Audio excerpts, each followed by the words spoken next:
Kabupaten Lahat memiliki berbagai kearifan lokal, seni dan budaya yang masih terjaga dengan sangat baik sampai saat ini. Salah satunya adalah pembuatan keranjang tradisional Kinjar. Bagaimana proses pembuatan Kinjar sebagai keranjang tradisional di Desa Bantunan, Kecamatan Pajar Bulan? Berikut cara membuatnya. Tahap pertama dalam pembuatan Kinjar adalah mencari bahan baku rotan ke dalam hutan. Rotan inilah yang nantinya akan digunakan sebagai bahan baku utama pembuatan Kinjar.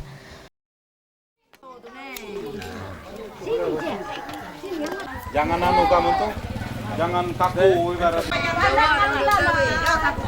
Rotan yang sudah dikumpulkan terlebih dahulu diikat satu sama lain agar lebih memudahkan saat dibawa dengan cara ditarik menuju desa.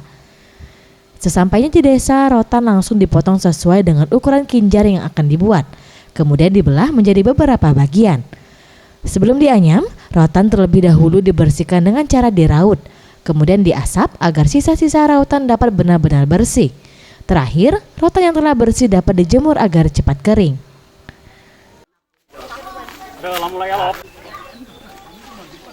Pada tahap ini, semua proses dilakukan oleh kaum pria, tidak dibantu sedikit pun oleh wanita.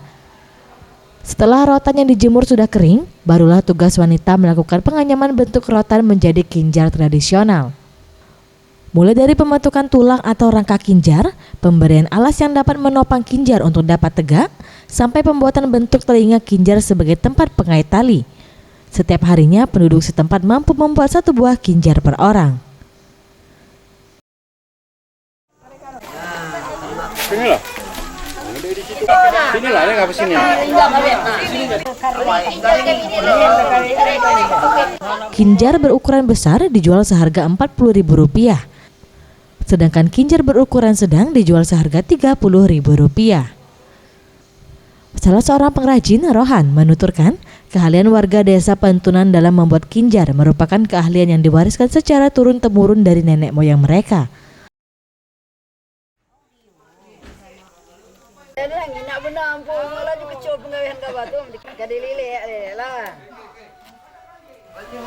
Kerajinan rotan di Desa Bantunan ini sejak dari nenek moyang.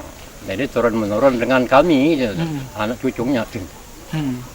Cuma kendalanya kami ini, yang nampungnya itu masih terbatas di desa kami. Nampung hasil kerajinan tadi. Macam-macam itu, kalau yang besar nyampai 50, 40. Kalau yang kecil 30.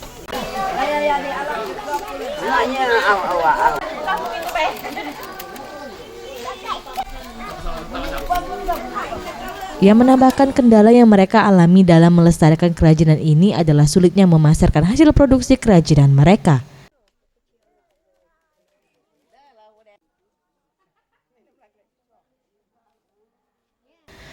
Zulfikri, Sriwijaya TV.